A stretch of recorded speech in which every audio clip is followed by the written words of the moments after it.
casually with Pyarelal मनमोजिया।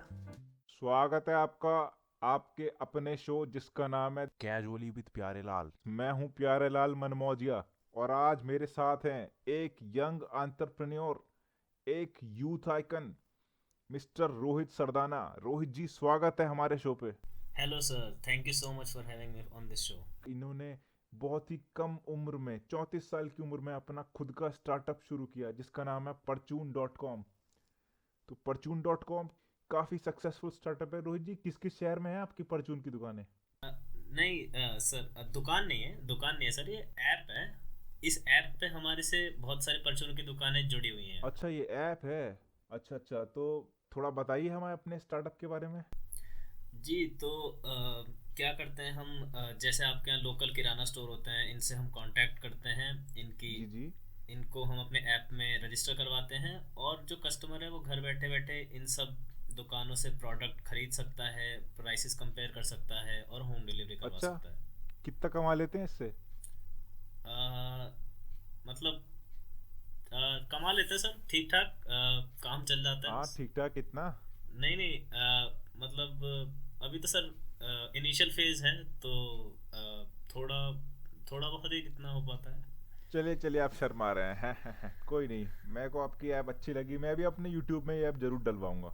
नहीं sir. तो आगे बढ़ते हैं। तो रोहित जी, ओके। मुझे याद है, आपको भी याद होगा कि पहले इस तरह का कोई सीन नहीं था इंडिया में। ये सब स्टार्टअप वगैरह, ये सब ऐप वैप, ये कुछ नहीं चलती थी। परचून की नॉर्मल दुकान होती थी, सबको पता होता था शहर में कौन सी परचून की दुकान है। आजकल मैं देख रहा हूँ परचून के लिए आ गए हैं, रिक्शे वाले के लिए अलग है, ऑटो वाले के लिए अलग ऐप है, खाने के लिए अलग, पीने के लिए अलग। तो ये किस तरीके का कल्चर आ गया है इंडिया में? ये जब से डिजिट मेरे को लगता है, जब से जो डिजिटल इंडिया का जो जब से डिजिटल इंडिया आया है ना, तब से ये कुछ ज़्यादा ऐप का मार्केट कुछ ज़्यादा सक्रिय हो गया है। हर तरीके के तमाम तरीके के ऐप बन रहे हैं। हाँ जी सर, मतलब कह सकते हैं आप, डिजिटल इंडिया से भी स्टार्टअप्स को बढ़ावा मिला है। और इंडिया में इतने इंटरनेट यूज़र्स हो गए हैं तो तब से, और इस तरह के ऐप्स और हमारे जैसे एंटरप्रेन्योर्स को एक अपॉर्चुनिटी मिली है। और हम पूरी पूरी कोशिश कर रहे हैं इस अपॉर्चुनिटी को अपने बेनिफिट में बदलने की, और आप देख भी रहे हैं। हाँ हाँ, आप तो करेंगे ही। आपकी तो दुकान चल पड़ी, परचून की दुकान ऐप पे चल पड़ी। बताइए। नहीं नहीं नहीं नहीं सर, दुकान दुकान नहीं, मतलब हमारी ऐप है, हमारी दुकान नहीं है सर। हाँ हाँ, वही वही वही वही वही। नहीं। ओके। रोहित जी, अब हम आपसे जानना चाहेंगे, आप एक यंग सक्सेसफुल एंटरप्रेन्योर हैं। जी तो सर। रोहित जी, मेरे पास जैसी जानकारी है, इसके मुताबिक आपका पहला स्टार्टअप एक माचिस की फैक्ट्री से रिलेटेड था, जिसमें कुछ दुर्घटना हो गई थी, वो सारी माचिसें एक साथ जल गई थी। उसके बारे में कुछ बताइए हमें। जी सर, यही हुआ था सर। मैंने अपने छोटी मोटी जॉब्स कर करके थोड़ा पैसा इकट्ठा किया था और एक माचिस की फैक्ट्री शुरू की थी। अच्छा। पर एक वर्कर की लापरवाही की वजह से हमारे पूरी फैक्ट्री में आग लग गई और सारी माचिसें जल के राख हो गई। तो मेरा काफ़ी नुकसान हुआ, काफ़ी पैसा मेरा डूब गया था सर उसमें, करीब करीब सारा ही पैसा डूब गया था। अच्छा, ओ। तो सारा पैसा डूब जाने के बाद आपने ये परचून.com शुरुआत की। इसके लिए आपको पैसा और वो प्रेरणा, वो सब कैसे मिला फिर से? सर, प्रेरणा तो ये है कि मेरे अंदर शुरू से ही था, एक लगन थी, एक आत्मविश्वास था कि मेरे को स्टार्टअप में ही कुछ करना है, स्टार्टअप ही अपना इस्टेब्लिश करना है। जी जी। और पैसे का सर थोड़ा सा मैं कहूँगा थोड़ा एम्बैरेसिंग है वैसे, कि मैंने दरअसल अपने पिताजी के पैसे इसमें लगा दिए थे। मतलब बिना उनकी जानकारी के मैंने उनके पैसे अपने ओ, स्टार्टअप में लगा दिए। बिना जानकारी के पैसे लगा दी? बिना जानकारी के मतलब मैं समझा नहीं। सर मतलब थोड़ी पहला स्टार्टअप फेल होने के बाद मेरी घर पे थोड़ी लड़ाई हो गई थी, और तो गुस्से में आके मैंने पापा को बिना बताए उनके अकाउंट से सारे पैसे निकाल लिए थे। ओहो, अच्छा। जी जी, मुझे बाद में इसके लिए फिर घर उन से भी निकाल दिया गया था। क्या बात कर रहे हैं? आपको घर से निकाल दिया गया है? आप घर से निकले हुए हैं? अ, हाँ जी, मतलब अ, थोड़ा ज़्यादा ही मामला बढ़ गया था तो मुझे घर छोड़ के नए शहर में आना पड़ा। फिर आप घर वापस गए? वापस कैसे ही जाते? किस मुंह से वापस सर जाते? पैसे तो आपने सारे चुरा लिए थे पहले ही। सर ये तो कोई बात नहीं हुई, मतलब चोराना तो नहीं कहूँगा मैं। नहीं, आप नहीं कहेंगे, मैं तो कह रहा हूँ ना। मतलब मेरे माँ बाप के ही मैं पैसे तो थे। कहूंगा ही चुराना ही है ये, आप तो कहेंगे ही नहीं क्योंकि आपने चुराए हैं। चोर थोड़ी कहता है मैंने चोरी की है। नहीं सर, आप थोड़े अपना लहजा जरा देखिए, आप थोड़ा रूड हो रहे हैं मेरे हिसाब से। नहीं नहीं, मैं आपको बताता हूँ। अभी रुकते हैं एक ब्रेक के लिए, ब्रेक के बाद जरूर मिलते हैं, बातचीत जारी रहेगी। गुरुजी, मैं जीवन में सफलता कैसे पाऊं? एकाग्र। गुरुजी, गुरुजी, मैं घर बनाने में क्या इस्तेमाल करूं? एकाग्र।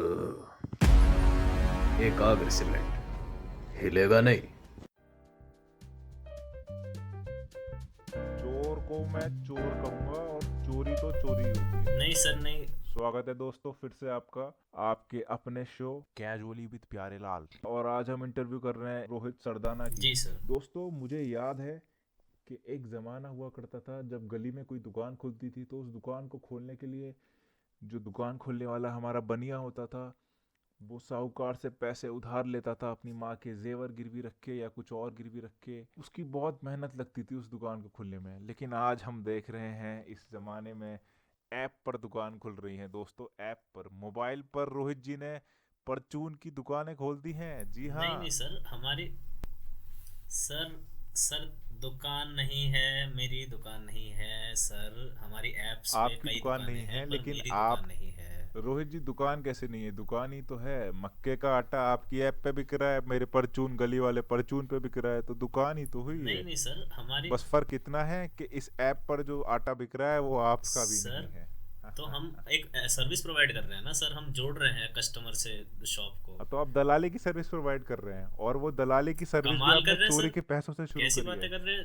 कभी दलाल कह रहे हैं, कभी चोर कह रहे हैं। मैं बिल्कुल सही बातें कर रहा हूँ, बिल्कुल सर सही इस तरह बातें की कर रहा भाषा हूँ। का प्रयोग मत करिए आप, ये तो मेरे को बिल्कुल भी पसंद नहीं आ रहा है। नहीं नहीं, इसमें पसंद नापसंद की कोई बात नहीं है। दलाली बहुत लोग करते हैं, इसमें अच्छी बुरी की क्या बात है। बहुत लोग का तो पूरा का पूरा करियर ही दलाली पे बेस्ड होता है, इसमें कोई बुरे मानने वाली बात नहीं है। मैं बता रहा हूँ बस सर ये आपको। टेक स्टार्टअप है, टेक स्टार्टअप है, ये एक नए इंडिया का एक स्टार्टअप है। आप दलाली बोल रहे हैं इसको, कमाल कर रहे हैं आप। इससे पहले भी जैसा आपका स्टार्टअप था माचिस वाला, जिसमें सारी माचिसें एक साथ जल गई थी। सर हद कर रहे हैं सर आप, अब तो आप बिना मतलब की बहस पे उतर बहस आए हैं। तो अब होगी रोहित जी हमारे शो के आखिरी सेगमेंट में, जिसका नाम है बहसबाजी।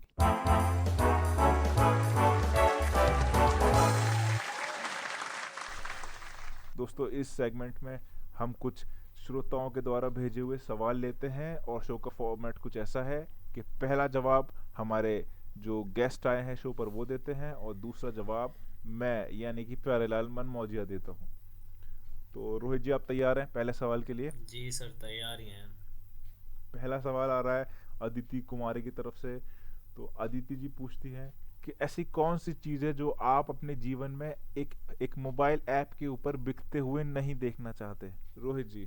सर ऐसी तो कोई प्रोडक्ट नहीं है जो मैं अपनी ऐप पे नहीं बेचूंगा, क्योंकि हमें एक्सपैंड ही करना है यहाँ से। हम ज़्यादा से ज़्यादा प्रोडक्ट्स अपने ऐप पे लाना चाहते हैं, अपने शॉपकीपर्स ऐसे चूज हाँ करना हाँ चाहते हैं। हाँ, आपने शुरुआत भी बहुत अच्छी करी है। आपने अपना ज़मीर ही बेच दिया है पहले।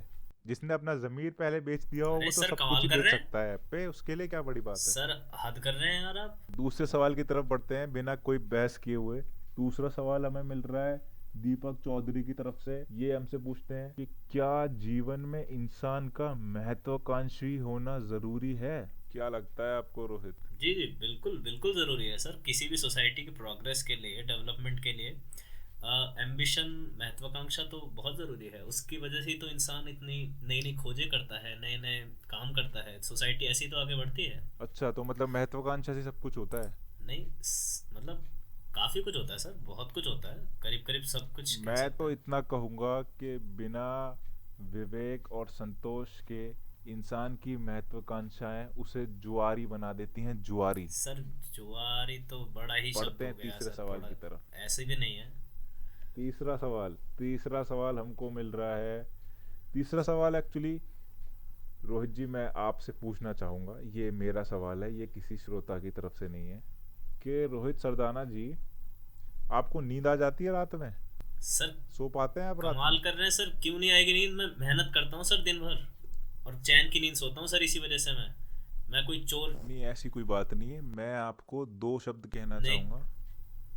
दलाल और सर चोरी के पैसों से आपने देखिए, दलाली आप का स्टार्टअप काफी खोल अभद्र रखा भाषा है। का प्रयोग कर रहे हैं। मेरे को ये शो इसमें अभद्र क्या है? आप दलाली को इतना बुरा क्यों मान रहे हैं? दलाली ही तो कर रहे हैं। आपकी ऐप पर आपका ना आटा बिक रहा है, ना आपकी दाल बिक रही है, और आप सर बेचे चले जा रहे हैं, बेचे चले जा रहे हैं, रुक ही नहीं रहे हैं। सर हो गया ना। मेरा हो गया है, मैं नहीं रुक सकता यहाँ आपका पे। बहुत मैं पहले ही तो हो जाना जा चाहिए रहा था, हूँ। आपका ये हो ही जाना बताओ, चाहिए था। माइक कैसे बंद होगा?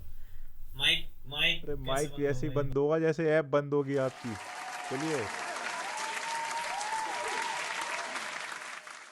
चलिए दोस्तों, अब वक्त हो चुका है आपसे विदा लेने का। और जैसा कि आप जानते हैं कि शो के अंत में मैं आपके लिए लेकर आता हूँ प्यारे लाल के प्यारे बोल। तो आज के प्यारे बोल हैं, सिर्फ एक वादा अपने आप से जिंदगी भर निभाना, सिर्फ एक वादा अपने आप से जिंदगी भर निभाना, जहां आप गलत ना हो वहां कभी सर मत झुकाना। धन्यवाद दोस्तों, फिर मिलते हैं। Bye bye, take care. Casually with Pyarelal Manmoja.